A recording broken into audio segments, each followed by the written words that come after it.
The haves versus the have-nots. The black middle class versus the black lower class. Is that such a thing? Is that a problem? Are we in an internal war with each other? Are we progressing? Have we digressed? These are questions that we have to ask ourselves. And that's what we plan to doing with this conversation as we get prepared for State of Black Detroit 2022, brought to you by Detroit is Different at the Mama Core Community House, featuring myself, Yusef Bunchy Shakur.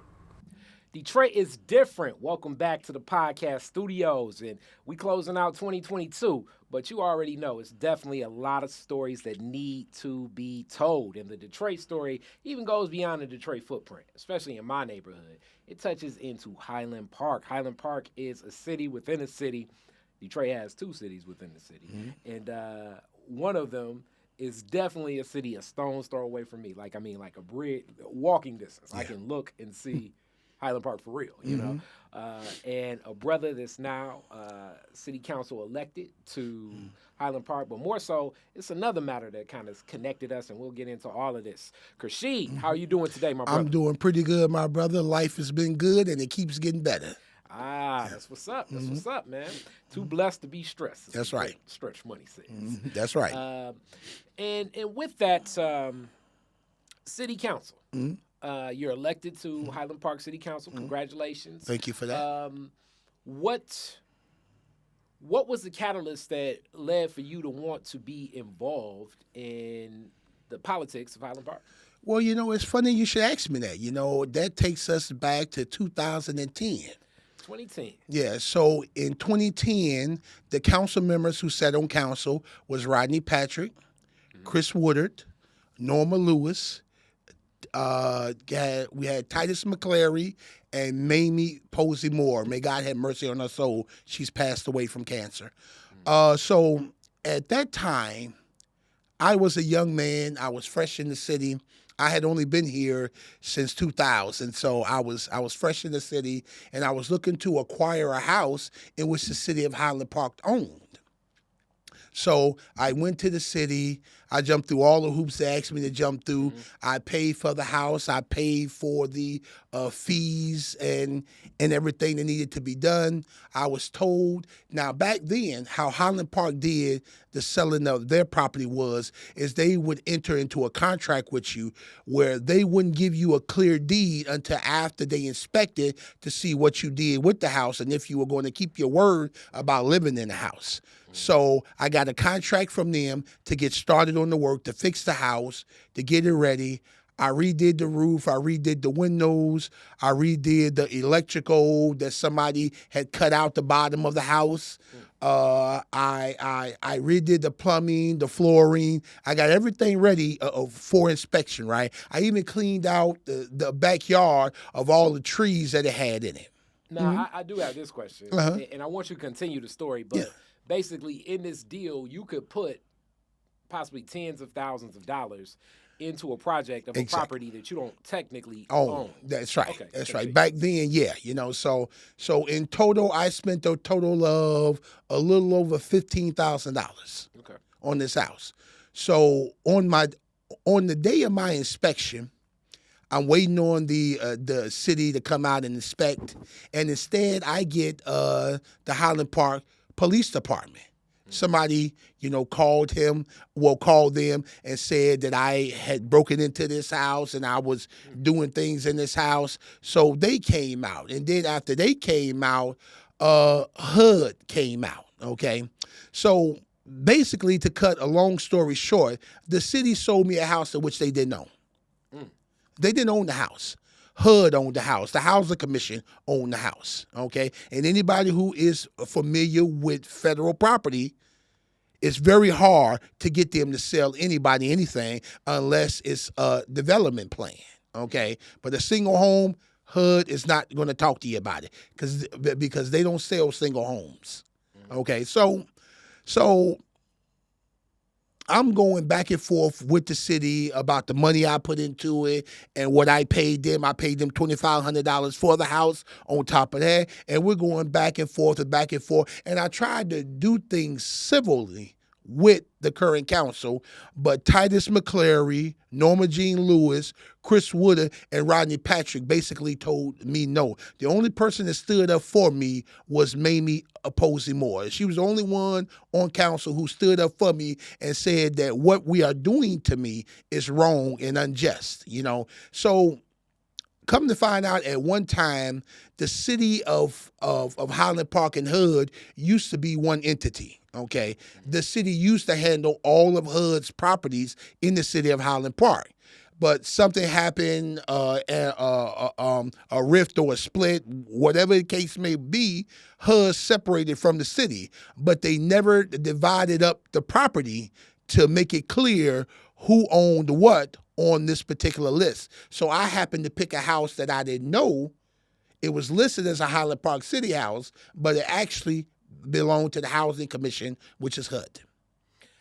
All right, now with that, that's a lot to drink in, man. Yeah. That's also like where a person would go. Our laws are so in favor of big business and property owners, but they'll always say, ignorance is no defense of the law. That's right. That's true. In this, so the natural question becomes, in that deal, like you didn't have what gave you the certainty to even move forward? You weren't feeling as though you were being exposed in this deal of investing so much into a property that you don't have the deed to. And then also with some of that work that you were having done, you talk about floors, and electrical plans. Sometimes they'll ask to see, hey, let me inspect make sure that you're the rightful owner of this property. Right. And then sometimes, if you find the people that know the work, they'll, go around get it done. But you didn't have that. To be truthful with you, I will say this. At that time, I was naive about the shape of the city and how dysfunctional it was. Because up until that time, I had no dealings with the city of Highland Park. I wasn't involved in anything. Okay, I wasn't an activist. I wasn't seeking office. I wasn't involved in anything. You know what I'm saying? So I trusted that at that time, I trusted the city was leading me down the right path. You know what I'm saying? So when you say the city leading you down the right path, was it like a clerk who was the person that gave you the information? Saying, hey, this is a program we got where basically, you have 6 months or whatever, a time period of getting the house up to what we have as and this is interesting when you talk about inspection because it's layers of inspection. That's right.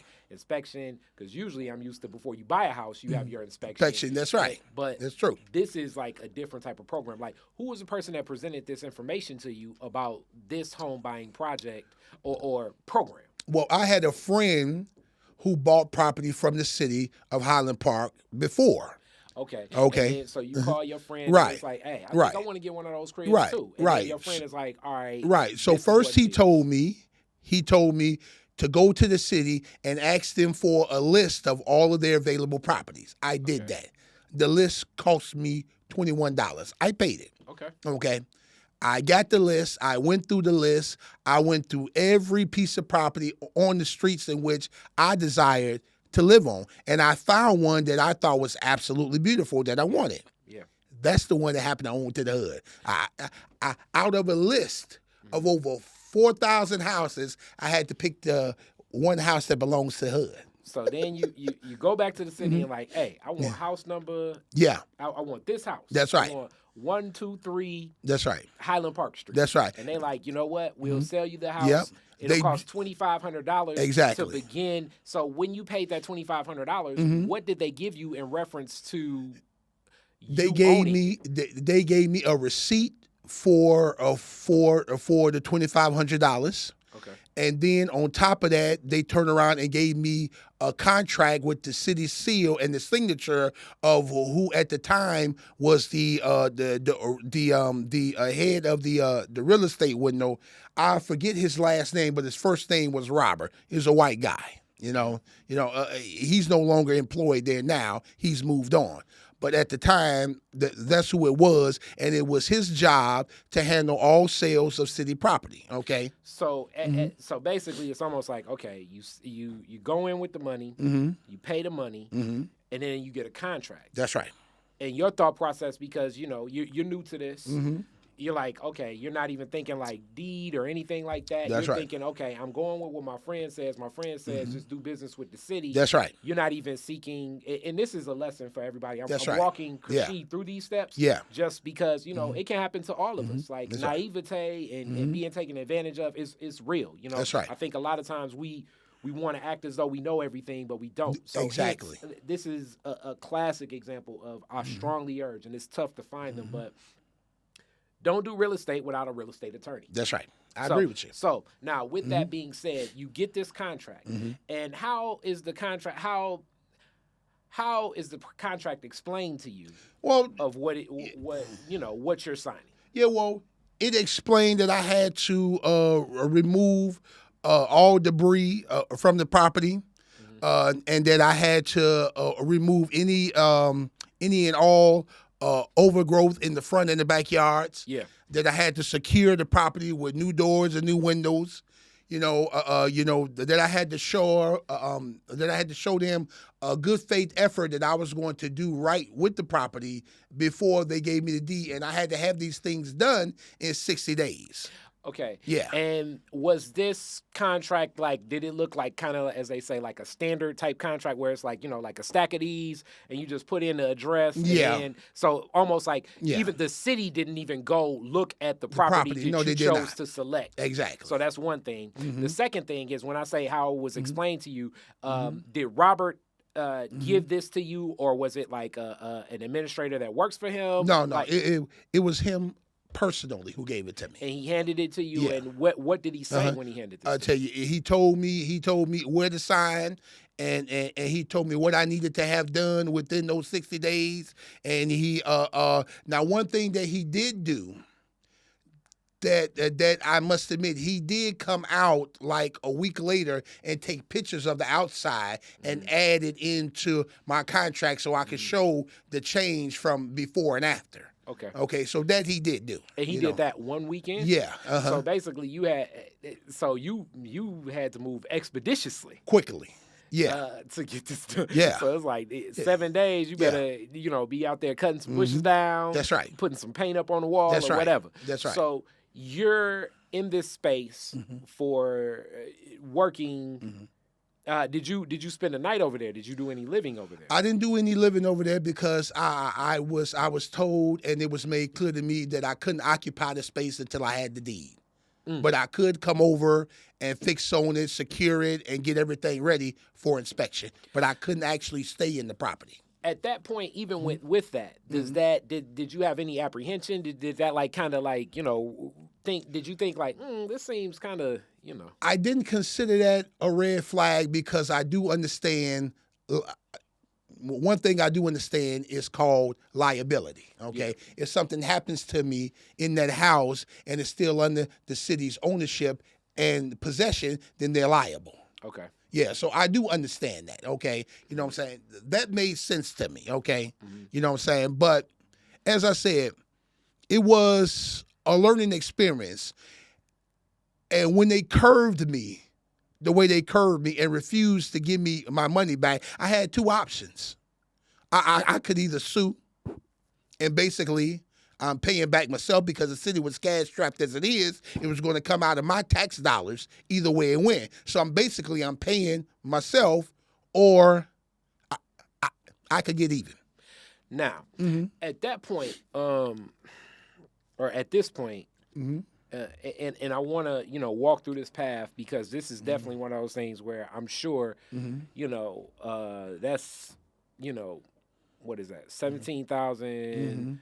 500. Well, At least 17,000. It's actually $17,521 in. That's right. Of an expense. That's right. That you incurred within a window of, I would say, you said 60 days. So yeah. Basically, almost like within a 2-month window.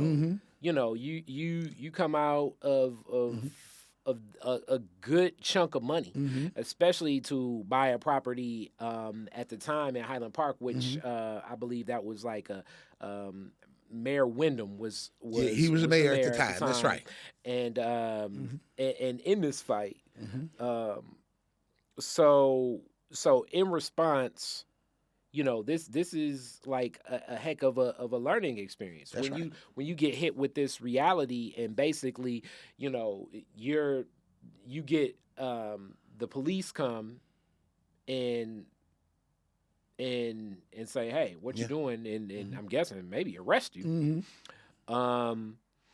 At that point, you're like, no, I'm buying this house. I have my contract. I got everything. And is it the police officers or is it HUD? Who tells you need to talk to the city of Highland Park about this matter? Right. How do you know at this point that I need to go to city council? First, the police officer showed up. Now, out of this tragedy, there are some funny moments, and I will share them with you for your viewers. So, I look back on it now, and it was quite funny to me. So, first, the police showed. It was Officer Reed, and he's a pretty cool officer. You know what I'm saying? So me and him, we got along well. Then 2 more officers showed up. It was a man and a female, and the female officer was very nasty and rude and aggressive. So naturally, me being the sarcastic, cynical individual that I am, basically the water found its level. Right, exactly. So which, and then let me say this to my viewers, just so that you know, especially if you're a black man, when water finds its level and a cop seems to aggress you, things usually never go in a path in a direction. No, it never goes positive after that. That I would say, we've seen people lose their life, but the number one thing, like when I think cops and courts are involved, it's going to cost you time and it's going to cost you money. That's right. Okay. That's right. So she was, really nasty. Really unprofessional, right? And I just happened to look her up and down. Now, this is an officer that is on the street, and she's twice my size, okay? And as you can see, I'm a big man, okay? Yeah, she's twice my size, and I couldn't help myself. I looked back at her. I said, you got a lot of nerve to be as nasty as you are to me, as big as your ass is out here, okay? Well, I told her, I said, I bet you if I broke out running right now, your fat ass couldn't catch me. Her partner laughed at her. Now, with that being said, her partner laughed. Using profanity directly at a police officer is definitely something. I forget, it's like that Chris Rock skit where it's like things to not do when pulled over by the cops. Using profanity directly at the cops. You must have, as they say, your good bail money. That's right. At minimum. So this is so in this exchange. From there, from there, it got a little bit heat after that. I assume so. Right. She didn't, she wasn't so much offended by what I said about it. She was really offended at the fact that her partner laughed. Okay, so while we are standing there going back and forth, and I'm showing my paperwork and showing that I have the right to be here to work on this house, HUD pulls up. Okay. Yeah, the chairman of the board for HUD pulled up because I guess somebody knew that the house was a HUD house and gave them a call. Okay. Now, so at that point, when you say somebody, have you ever up to this point discovered who was the person that tipped off that, like, hey, somebody's over in this HUD? No. Because in my mind, someone had to have. Yeah. Okay. Now. So when I never found that out. When the HUD officer for like I guess that district or Highland Park shows up, the HUD officers demean what's said? They're telling me that the city doesn't own this house, and that they want me to cease and desist entering this house and not to come back, and that I need to talk to the city about the mistakes that have been made. But this is a HUD house, and they're not selling it, and I can't have it, basically. And this just happens to be like simultaneously as the police officers is there too. Exactly. And in this tense, you're cussing at cops. That's right. Back and forth. So like, this just happens all in the same frame of time. Exactly. And is this just you by yourself, or do you have your crew in there working? Well, luckily at the time it was me by myself. Okay. Which I am grateful for because I had people on my crew and my family members that got a lot shorter temper than I got. I didn't feel like bailing anybody out. You know what I'm saying? But one would but for assume me, if the person with the short temper Right. is using profanity towards police Right. officers, Well, we see, definitely don't want to see the person one with thing the I've learned. long. Okay, so one thing I've learned, I've been alive on this earth a long time. I'm almost 50. I'm 48. One thing I've learned is limits. Okay, there's a way to talk to police officers without crossing the limit. Okay. That was one of them times Yeah, you went past it. yeah. And, well, I almost went over the line. If I would have said MF or F You don't or think something the, of you that don't nature, think the other insult no, was past no, the no, line? no. That was just right at the line. That was at the line. Okay, you know, I know the limits. Okay, That was past the Yeah. line like ever. you know, as black people, we've learned to know the law better than any race in this country. Okay, because we're not allowed the luxury of being ignorant of the law. You know how they say that ignorance of the law is no excuse. Yeah. They're referring to us as black people. Ignorance of the law for you is no excuse. Yeah. Okay.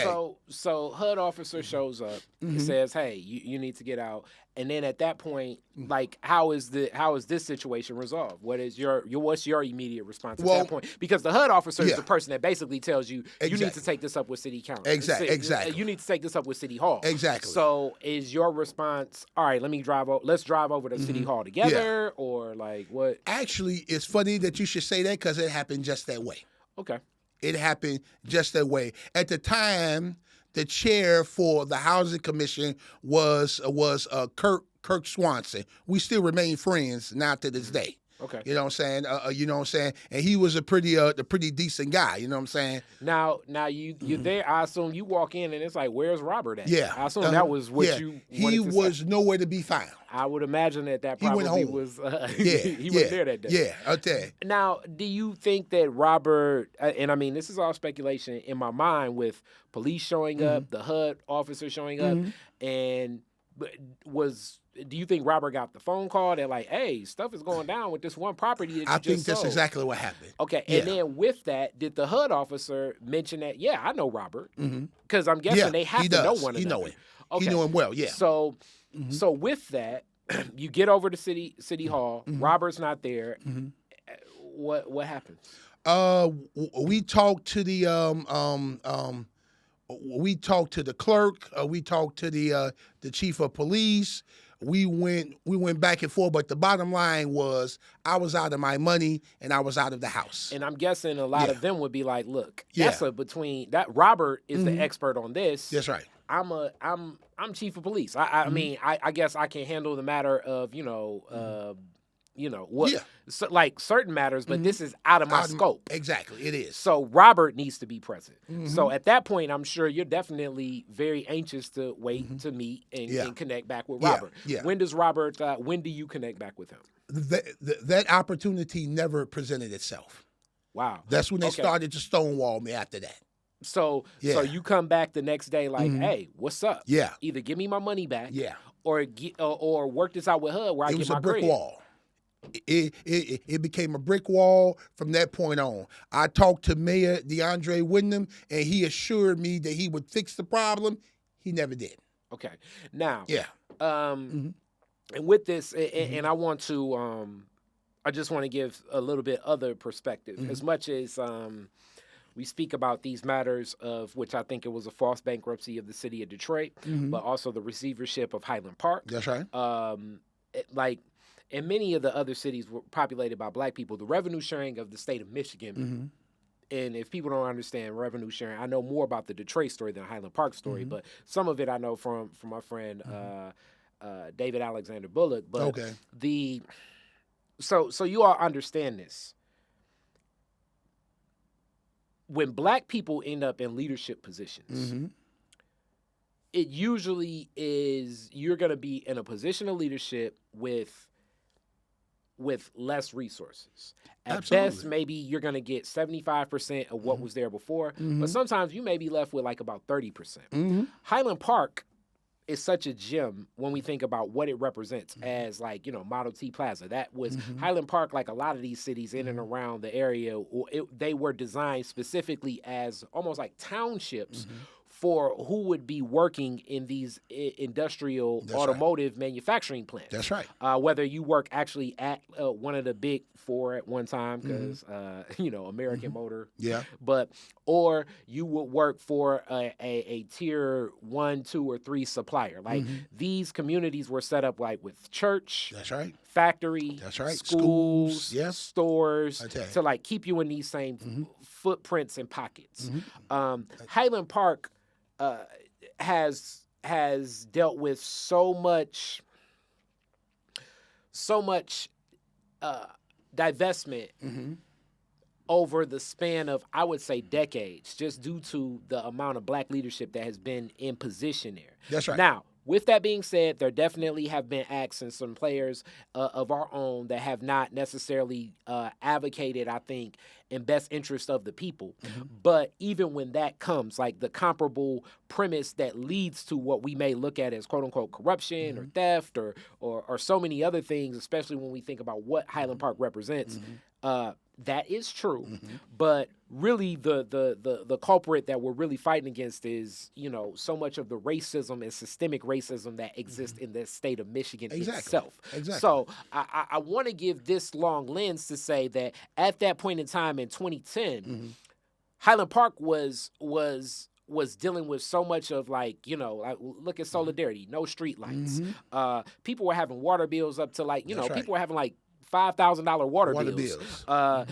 Highland Park was dealing with we just got our police force back because at one point in time the police and the fire weren't there. So like Highland Park itself was experiencing some crises that it had not experienced before in coming from this. Now, in the coming from this, when we think about the details, Highland Park did a lot of contractual, as we call it, like these private-public partnerships where you have contractors come in that used to serve as like, okay, this person was an employee of the city, but now you're a contractor of the city. So the difference between a contractor, like what I do with my with my work, meaning like if I'm contracted and I look to do contracts with different, like whether it be a government entity, a business, or whatever. That's right. But I'm not held to the same standard and the accountability. That's right. And that's why when we think about this public-private partnership money, things can be it opens many doors for a lack of service delivery because it's a different accountability. That's right. I mean, one of the things in Detroit, as we know, and now I would say like most of the region around here in Michigan, sanitation or trash disposal pickup is all outsourced. At one point in time, it was all insourced. That's right. So like, it's one of those things where I'm going to just call the city if my care doesn't get hooked up. Yeah, you can still call the ombudsman and reach out to the city, but it's still contracted into. So these erratic times of people like, oh man, they pick up my garbage sometimes at night. It's like, yeah, that may happen. They may miss that was a day. the bleeding of the city. That may happen too. And this and who monitors and the transparency. City council, for people to understand, city council is a legislative body that really controls the purse strings of how a municipality functions. Absolutely. Now, I gave that long window just to put this in a frame of reference to understand that something that could be looked at as like, I don't want to say minute, but without the detail that it needs to be paid attention to, these cracks in the system have direct impacts on people's lives. That's right, every day. So I just wanted to give that premise to say, so in this, you now realize, okay, I may need to take this up. Nobody's going to hear me. The body in government that you're going to hear, like municipal government, is city council because city council has public meetings and things like that. It's tougher to get meetings with executives, mayors, or even people that work in the executive branch because it's like our schedule and all of that. It's like city council usually will have standing meetings weekly or something like that. So now you find yourself in a position where I know they will listen to me. So let me present to city council. That's right. And that's where you're at. That's right. And that's where we're at. So I'm going back and forth with city council. I'm getting nowhere. And at this particular point, my whole objective was to get even. And really, when you say even, that kind of has like a nefarious Yeah, perspective. Let's say exactly. you wanted justice. Hold up a second. You wanted justice. So allow me to clarify. When I said that my objective at that point was to get even, it was. But once I got started, and once I realized how bad a shape the city of Highland Park was, from its administration to its legislative branch, how unorganized, how undisciplined, how they could have simply typed the address into the computer with Wayne County and found out who actually owned this particular piece of property before they took my money. Once I found out how all of these checks and balances were not being followed and nobody cared less about it and they were just doing their own thing, then my attitude changed, okay? Me getting even is not going to work here. We need an overhaul. This city needs an overhaul, and they have been running this city into the ground for 20 years. Rodney Patrick has been sitting on council for 20 years. He's the last one left from the council who were in power when Wyndham was in office. Everybody else is dead. Titus McCleary died. Norma Jean Lewis died. Mamie Posey Moore died. Chris Woodard, we campaigned so tough against him, he stopped running. Okay, so for 20 years, they have been running this city into the ground. Nothing is getting done. I ask the people all the time, is your life getting better or worse under their leadership? You keep voting them in. Is your life getting better or worse? Are we moving forward or are we moving backwards? And every year, we move backwards further and further and further away from the goal of where Highland Park should be. And you spoke about historically, anytime that black people are in leadership, we get less. This is true. Up until this current governor here, every governor that came to this state made sure that if it was a black municipality, they only got a portion of what every other city got. Okay, they've never done fair revenue sharing with any black municipalities. From Detroit to Hamtramck to Highland Park, we don't get what Macomb County and them get. Okay, now, and when we say black, we don't necessarily mean a majority. We mean black leadership. Right, exactly. So because it's certain places where black people are, but aren't in leadership positions. Exactly. And it's like, hey, there we go. But when we think of I should clarify. Anytime there are people of color, okay, they get less. Okay, you know what I'm saying? Hamtramck has a thriving community, and they're barely getting by because they get less of the revenue sharing than their neighbors. Yes. But when Hamtramck was an all Polish community, they got a full amount of revenue sharing from the state, okay? But we have a new governor in office now that's changing that. Gretchen Whitmer is really looking out for the whole of the state, okay? Because she likes where her credit rating is, and she wants this state to keep that level with the federal government. It's really good right now. So she's doing everything possible to help out every municipality that is struggling in this state, okay? I must admit that, okay? I was kind of doubtful about where she would be. I thought she may be like Granholm or Snyder, because we've had female governors before that have ran this state into the ground. I would say just a Kari Frazier take. I mean, Governor Granholm's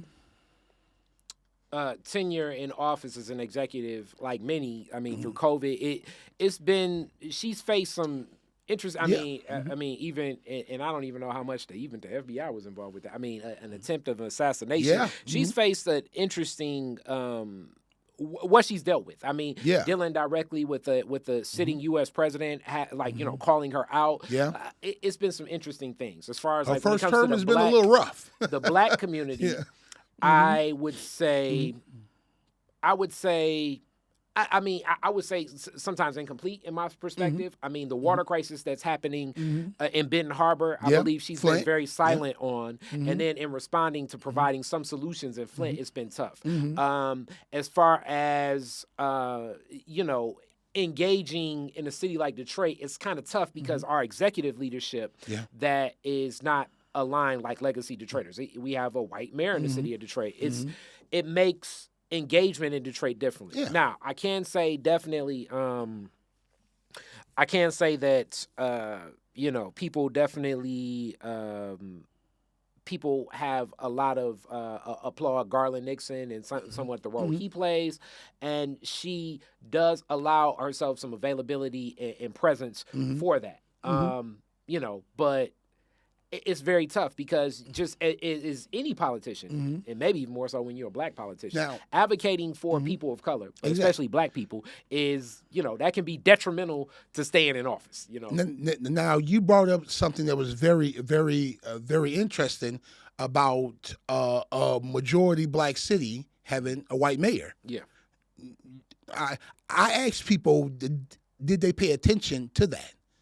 So first, you got an emergency manager.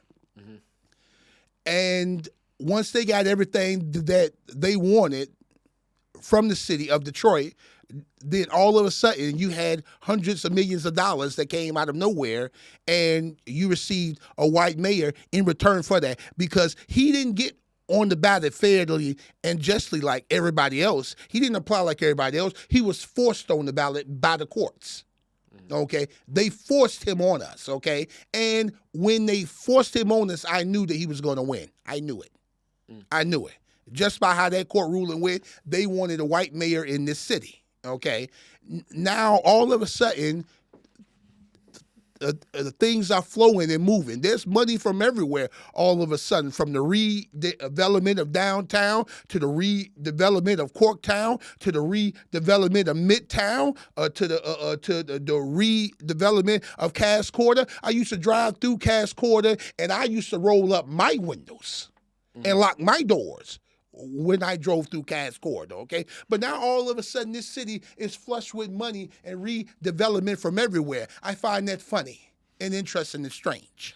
Well, definitely. It's, I mean, as we know, you know what I'm saying? Caesar's going to look out for those, the Romans. Exactly. Now, so in this fight, as you recognize that, okay, you go from getting even to recognizing the justice that's needed there in Highland Park. That's right. This begins your journey, I assume, in activism. Yeah, it So in your journey in activism, how do you, what becomes your rallying cry? Because right now you're in the political seat. That's right. What was your thought process in activism? Was it to become an elected official at the time, or was it just to basically heighten the awareness of the people in Highland Park? What was your thought process? And then also the other question is, now because you don't have your home in Highland Park, how do you move forward? Do you still look for another home in Highland Park? Are you just disillusioned and like, I want to move altogether? Where's your thought process? I still live in Highland Park. I live on Pilgrim Street. Luckily for me, I had multiple pieces of property in which I bought from family and friends when I came here. So I was looking for a bigger house to spread my growing family out into at the time. Now I understand it. So you had a home. Exactly. And you were looking for a this bigger home to be to spread a my larger family home. out into. That's right. So you're still there, and you're in Highland Park, and now this kind of like hits a light where it's like, wow, this is a lot of stuff where more justice is needed. So at that point, do you begin going to community meetings? Right. Like, what's the So mind you, up until this point, I was in my own little Muslim world, okay? I never dealt in politics. I wasn't concerned about it. It meant nothing to me, okay? But after this experience here, it was like an eye-opener. It was like a slap in the face, okay? And I just couldn't sit still and let it go. You know, the man inside of me is just unable to be slapped in the face, and then I walk away from it. Yeah. I'm sorry. Tell you, you slapped me, and we're going to battle. Okay. Okay. Now, you said family, friends, and you mentioned coming to. Are your family from the Detroit area? Actually, no. We moved here from Chicago, Illinois, actually. Okay. You know what Whereabouts I'm in Chicago? That's our brothers. We were on the north side. Okay. Yeah, you know. And you know, I realized from this incident that something had to be done. Okay. Now, it took me a little bit of time to get to the point I am now because I've tried for many years to get the public to pay attention to what was going on. This time around, they paid attention. So not only do we have a whole new city council that I happen to be on, I mean, when I say whole new, there is nobody left from the old regime sitting on council, okay? We just had a recall at the rec center. No, I'm sorry, not a recall, a recount. Okay, we just had a recount, and the person who should have won, she didn't win. And when they recounted the votes, she was down by 14. They found the 14 votes that she was down by, and she got one more to beat out Councilman Rodney Patrick. So he's no longer on council. What rec center and Lord have mercy. It's my rec center, and I can't remember the name of it. But it's on Pickens Street. Okay. It's right. It's on Pickens and 3rd. Okay. Yeah. So with this happening, you get to a point where you're like, okay, politically, I need to interface it more in the political realm to heighten the awareness of the people, because the activism realm is not waking up the folks like I thought. Exactly. But I can't say that they were not an abundance of help. I met people like Marion Kramer. I met Linda G. Wheeler and the Wheeler family. I met people like Miko Williams. I mean, I can't tell you how big a help Miko Williams was and his Detroit Water Brigade. I mean, they were out there fighting for water rights in Detroit, just like we were fighting for it in Highland Park. Okay, and he was a big help to me. I mean, I've met wonderful people like Alexis Ramsey. Her information and insight into the political world really sharpened me up, and I'm very grateful for it, because if you see some of the old videos, I was a little rough around the edges, but as I grew, how to conduct myself in public grew along with me. You know, so I give thanks to a lot of people who helped me and shaped me to get me to this point, okay? But my determination not to give up just would not die. And I am grateful that I did not have the attitude, oh man, I'm tired of this, I'm just gonna stop. No, I kept going. All right, and you mentioned never give up. Yeah. And that's deep. Never give up. How did your family respond to your, like this, activism and getting involved in community work it takes time, it takes attention, it takes focus. It can be, even though you never gave up, it can be tiresome. Yeah. They wanted me to let it go. They were worried about my safety and my well-being. I mean, when you start to ruffle feathers the way that I ruffled feathers, yeah, you become a target. You know what I'm saying? And I've seen it. I have watched them attempt to try to weaponize the city resources against me. Sending the cops to my home at all hours of the night, you know what I'm saying that they got a call of domestic violence, but everybody in the house is in the bed asleep. Yeah, just games like that. They played a lot of games with me, okay? Rodney Patrick and them, they tried their best to break me, and they never broke me, and never will. All right, and this leads to where we connect. We connected to, and I've mentioned this before, there is right now in Highland Park, and it's a couple new developments coming, but one that impacts my community is the Means Logistical Park. That's right. Last summer, myself and about maybe 200 other residents over here on my side of the bridge in Detroit were sued connected to the build and the development of this Means Logistical Park. So, I'm outside one day, and I am, getting ready for a lot of studio outdoor festival, and it has to be like a white lady, like almost like late 50s, maybe early 60s. She walks up like, "Are you Kari Frazier?" And I'm like, "Yeah." And she serves me. Now, I've been served before. I'm in business. So, like, getting sued is, sometimes it's a part of the rodeo. You know what I'm saying? But then I open, and I'm looking, and I'm like, this is related to our property. Like, how am I getting sued about my property? Now, the lawsuit it shocked a lot of my neighbors. One woman had a stroke connected to this. Like, I mean, people have never dealt with any of these legal matters before. They're not in business. They're just people that own homes. You know what I'm saying? Or people that rent homes, or these people aren't used to things like this. Now, the lawsuit, as we found out, was it was many faceted, but for me in the footprint of properties that I own, it's about breaking deed restrictions. These deed restrictions were to change things in an alley easement, like new ways to like run different traffic up and down alleyways. That's right. And also, it will break the community benefit ordinance of the Community Development Corporation here, Hope Village Revitalization, to stock and house a certain amount of liquor and also stock and house explosives. The explosives they're saying are fireworks, but you never know when you open that up. Now, this project means Logistical Park was first being led through the developer, young brother Eric Means, that passed away. So when he passed, it kind of left this footprint in this project in limbo until, from the Cranes article, it says like his wife. Well, I'm saying it. I'm framing this the wrong way. But his wife stepped in and assumed his role with the other partners.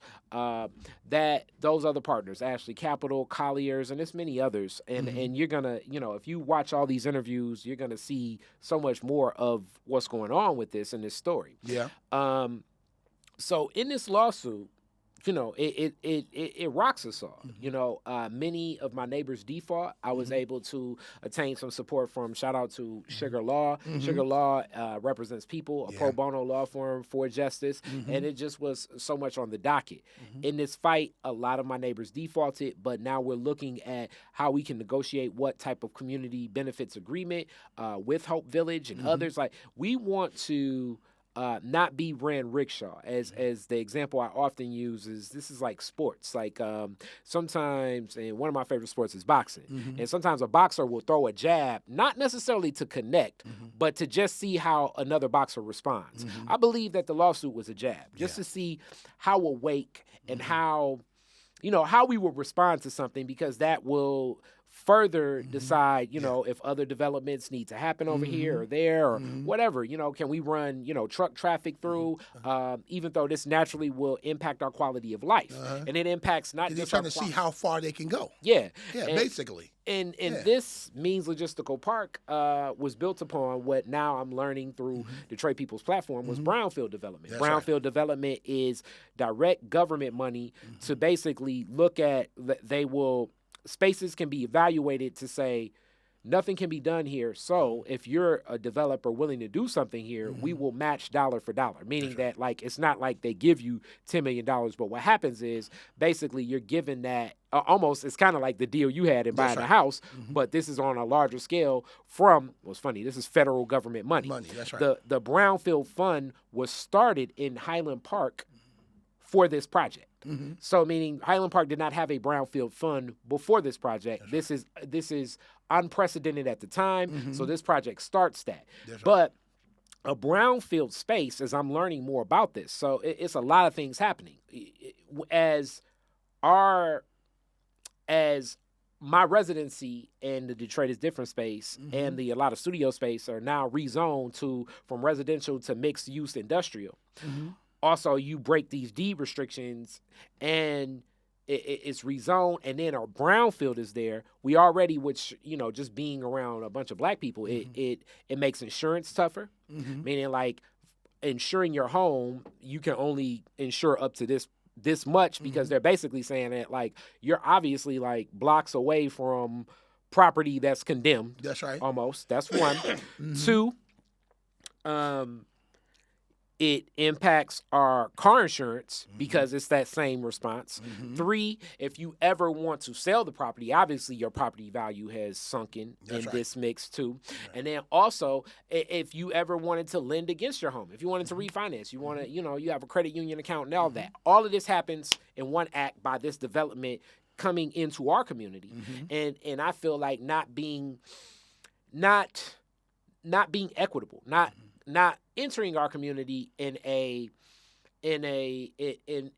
with the culture and the standard and respect that they should have. They came in in a violent act. That's right. As far as I'm concerned, these are Acts of aggression. an economic, Yeah. yes, an economic violent act is the lawsuit because that's how business people get violent with each other. We That's don't sue each other and everything like that. That's right. So it already shows, as far as I'm concerned, they're acting in bad faith.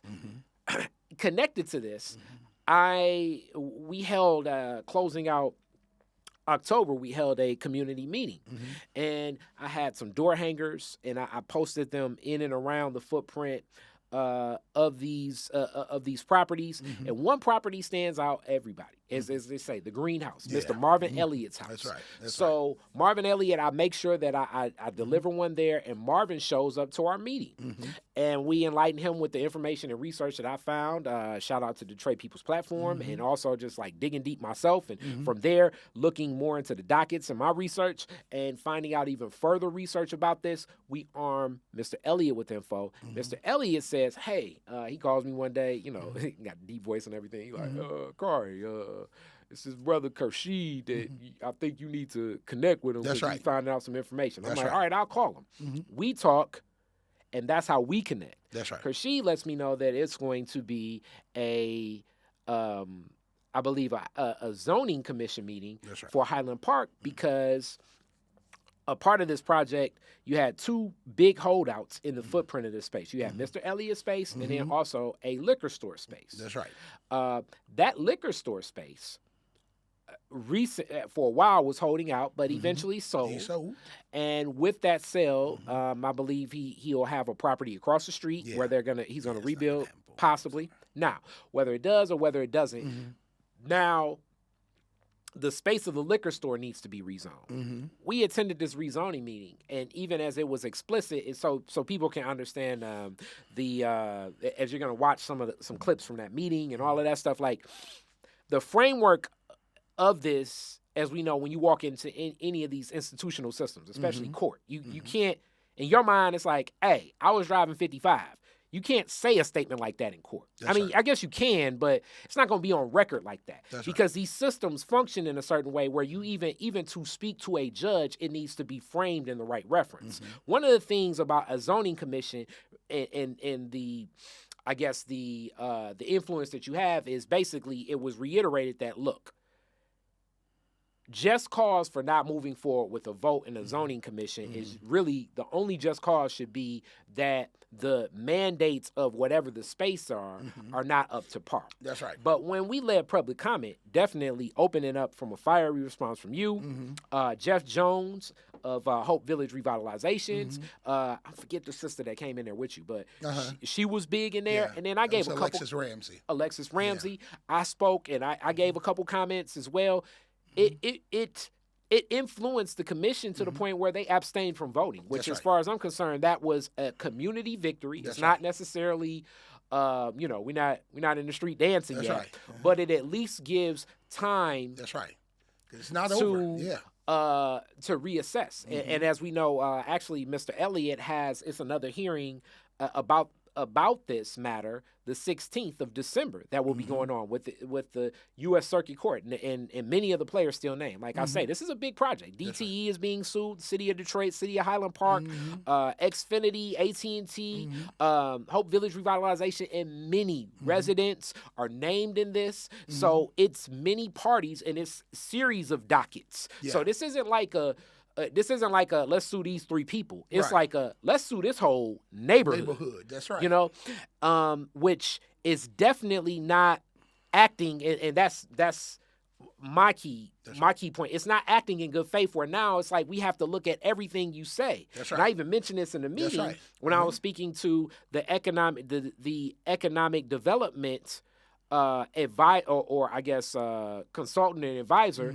Tyrone Hinton, who's not necessarily an employee of Highland Park, but he's traveled around Southeast Michigan, but he was in a position where I said, like, this is like fruit of the poisonous tree. And that's one of those legal terms, as they say, meaning that, like, if you lied on our former president, will be looked at like this. If you lied on Monday, you lied on Tuesday, you lied on Wednesday, then assumptions can be made that probably on Thursday, you ain't And about to be Friday. telling the truth. And Saturday. Exactly. Right now, this development has served as bad actors. That's right. Some of the things that Mr. Elliott has dealt with more so than most, it's been like a head-on, like tear-down assault of what's happening.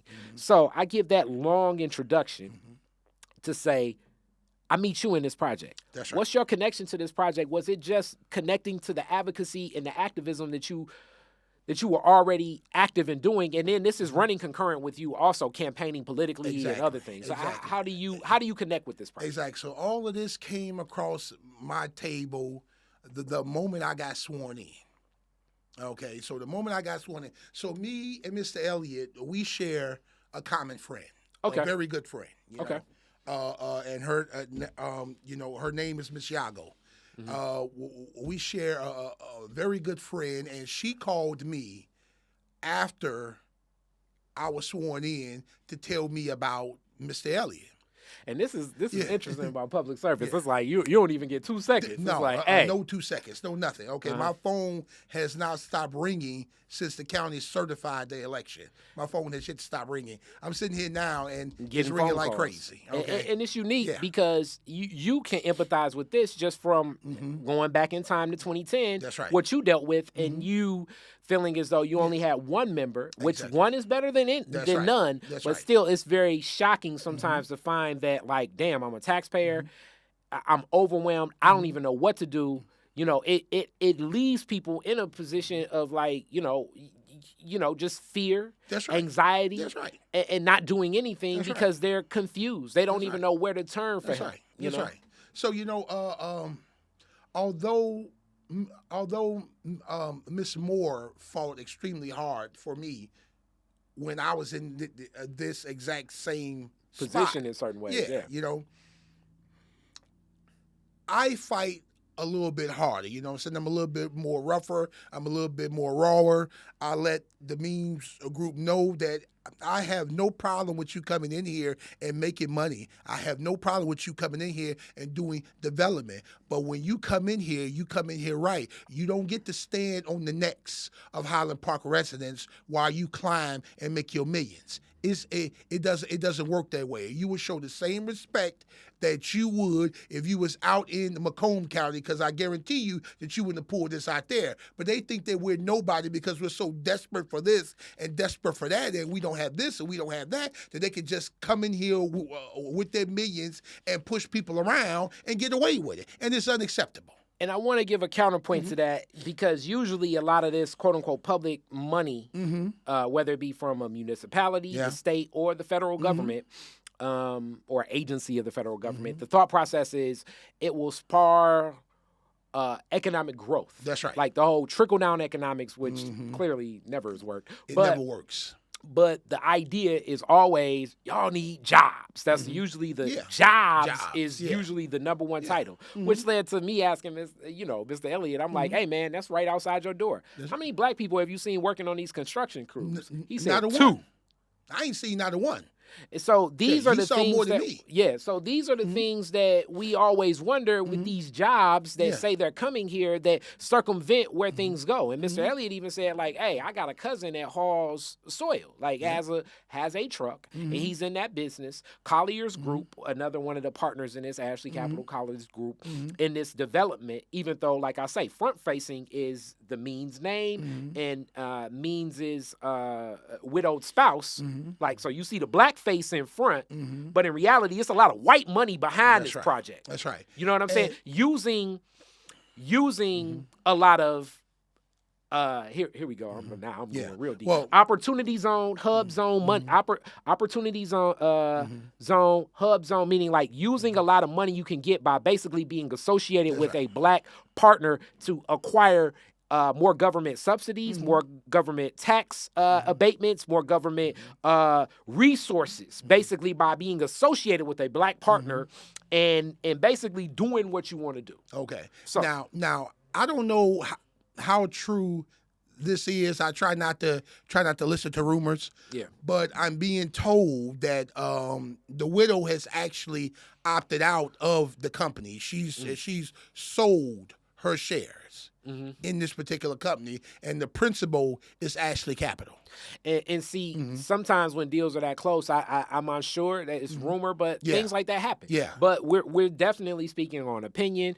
Hey, Detroit is different as a place where, you know, Kari, I believe all of this media is propaganda. Research and find out for yourself. Yeah. And through these exchanges, you can, challenge us if you can challenge us. That's right. You know what I'm saying? That's and for me, I want to get up on game. It's a lot of times where I get smacked in the head. You know, my last debate with Kofi about Kofi Kenyatta, shout out Kofi, about reparations and how it can place forth. And I still sort of feel the same, but I do understand in the premise that, like, quote unquote, certain things, check your Detroit is different to get that. That's where right. Kari get chin checked a little bit. So with this being said, your role in this fight is really advocating for us as people, not necessarily even it's like no vested interest. You didn't have any property, and what we're also finding out, what Mr. Elliott said, is some of his neighbors were Eric Means negotiated like deals for much more than what was really given to these people, you couldn't find an equivalent property, because this is why Mr. Elliott will not move. He has a large 2-family flat. That's right. Rich stock too. That's right. So what they're giving him is basically the equivalency, and this is another one of those things where property values matter. We're giving you above your property value as it's listed and appraised. Yeah. So you should be happy, but he can't get the amount of space that he has. That's right. For the amount of money they're giving. Giving him. That's right. That's right. So yeah, you know, I will say this, and I will stand by this, and I've said it numerous times before.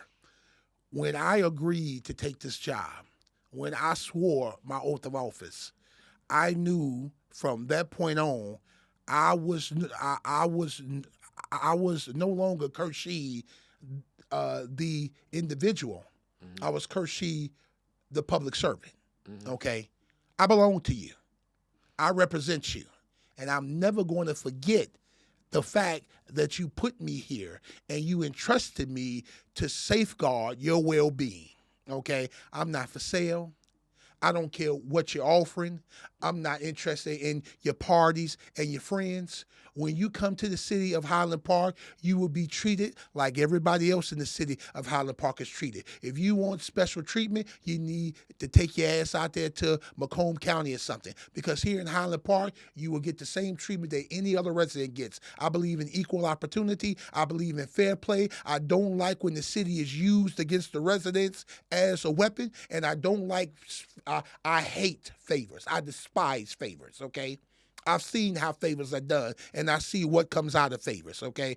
I want this city to run where everybody who comes to City Hall is expecting the same treatment no matter what. If I give you a cup of coffee, I'm going to give everybody in this room a cup of coffee. You're not going to be the only one sitting there drinking coffee. If I open an opportunity for you to function, I'm going to give everybody in this room the same opportunity I gave you to function and make something in the city of Highland Park. I don't care what's going on. And if that means that puts my well-being and my life in jeopardy, then so be it. But as long as I'm sitting on that council, any council member I catch attempting to do a favor, I kid you not, as a largemouth witness, I will turn their ass in to the AG.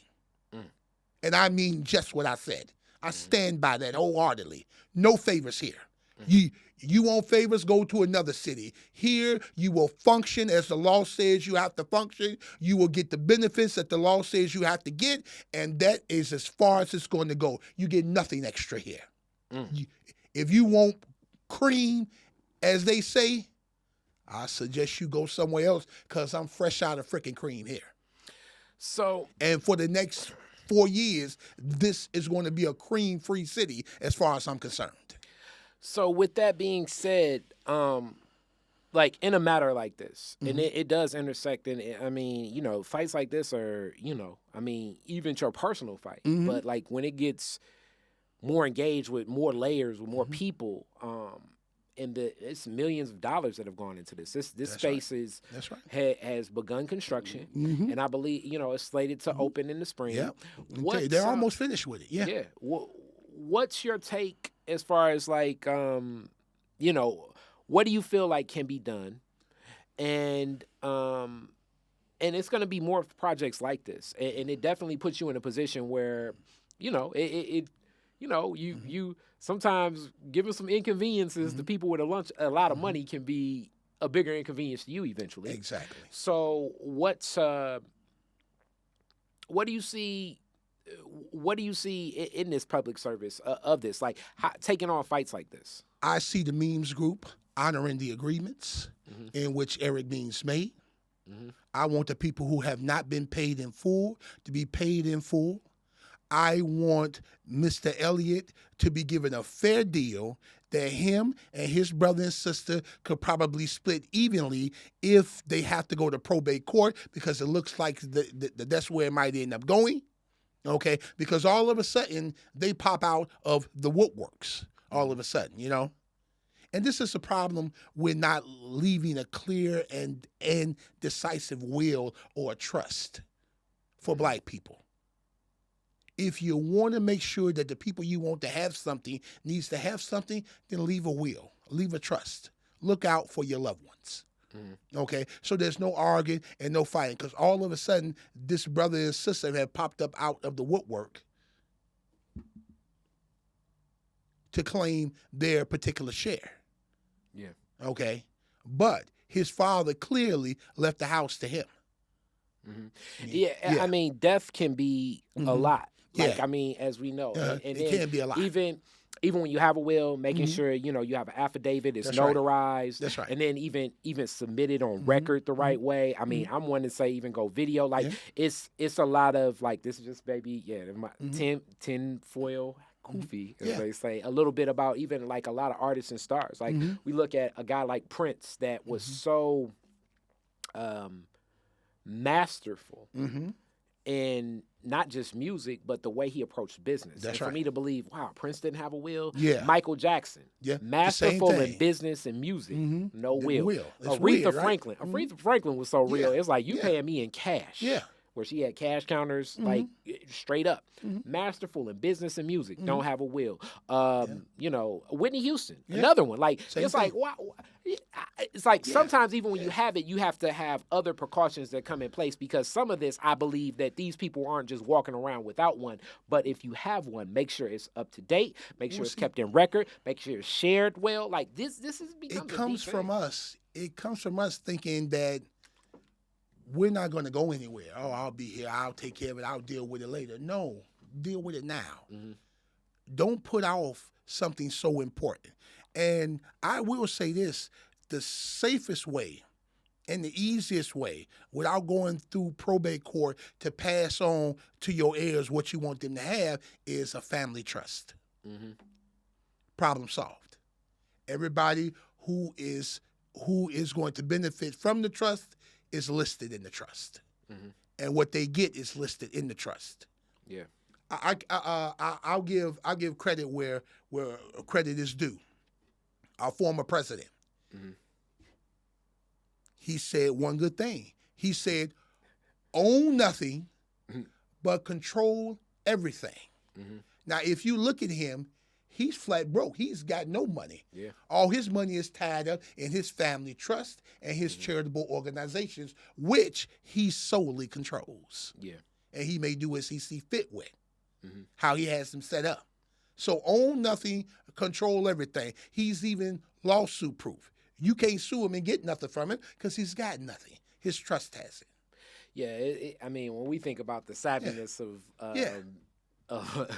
one thing Donald Trump is. Donald Trump is he's very savvy. When it comes to Very savvy. that's his world and That's those his world. institutions for That's years. right. I mean, he fleeced the casino from And how do you lose from money with a Atlantic City. casino? How do you lose money with a casino? Hey, how does a casino go bankrupt? How does that happen? He fleeced the tell casino from I tell you, casino from Atlantic City. The casino's whole job is to make money.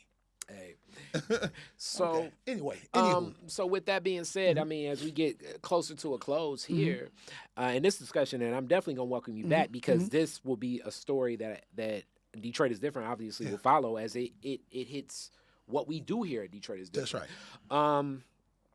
I would say as you step in office, I'm sure you're gonna engage and things like that. How will you engage with the legal department of Highland Park? How will you engage with the players to even bring in? And sometimes, let's not even say everything is like nefarious. Sometimes it just may be like, it's like exercising. Like things can atrophy. If you know, one administration and political official is like, all right, let's focus on trying to, you know, get these roads straight and get some businesses here. And then somebody else says, all right, let's shift and let's focus on representing residents that may be imposed upon this development. Like, that takes a shift. How are you going to onboard even the Highland Park workers, the administration, City Hall, to be more resident focused? That's right. Okay. So a big problem for Highland Parkers is information. I mean, we've been fed so much false information for so long, half of the residents really don't know what's going on. You know what I'm saying? And this is a pretty, this is a pretty smart move if you want to be a corrupt bastard, of course. You know, the more ignorant people that you have in the city, the easier it is to do what you got to do, right? Okay. So my objective moving forward is to keep the residents informed. I mean, we used to be so well informed. We used to have our city hall on cable TV. We used to send out notices weeks in advance when there was a public meeting, door to door. Everybody used to know what was happening, when it was happening, how it was happening. But since Wyndham, the city has literally come to a standstill on information. Nobody knows nothing. And all we're dealing with is rumors and conjecture. They have never put back. Ever since they got Yop out the first time, they dismantled. The first thing that they dismantled was they stopped showing City Hall on cable TV. The meetings gone. Okay. The next thing they did, public notices didn't go out until a couple of days before the meetings. Okay. And then they would schedule meetings in crazy hours, whereas most of the citizens were either at work or in the bed sleep. You know what I'm saying? Because they had to get up for work the next day. So my job is to make the city accessible to the residents. I don't care what we have to do to make this city accessible. I want them to know what's going on, when it's going on, where it's going on, how it's going on, and why it's going on. Wow. You have a right to know what's going on in your name. And as an elected official, it is my job to let them know what I'm doing in their name, okay? I don't have power. I have been given power to wield on the behalf of the residents of Highland Park. I don't hold no damn power. They hold the power. And I'm going to do as they ask me to do. That's deep. I will never deviate from that, okay? If they don't want something, then so be it.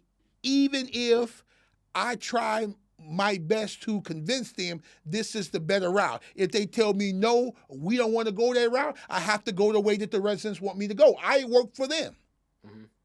Even though I may disagree with it. That's what politics is all about. And we have forgotten that, okay? We're no longer hollering, we the people. It's now the government and Uncle Sam. Okay, or in our case, you know, Mr. Charlie, you know, hilarious. Yeah, you know, but yeah, you know, we have forgotten that message, and it's my job to bring that message back. Okay, Highland Parkers have a right to know what's being done in their name and in their honor, and I'm gonna make sure that they get to know that. So I'm going to do whatever I can to get the information out to them, and my citizens are going to be well informed about what's going on and what options we have to move this city forward, both good and bad. But they have to make the choices. I can't make them choices for them. It's my job to make the choices they want me to make. Yes, sir. Well, thank you so much. Yes, sir. Peace. I'll tell you, I appreciate you. Yes, sir. Yes, sir. Black revolutionaries, distillery owners, Italian fashion retailers, and Motown Grammy winners all share their best stories never before told in any other media outlets on Detroit is Different. Visit DetroitisDifferent.com or download the Detroit is Different app on Apple's App Store or Google's Play Store.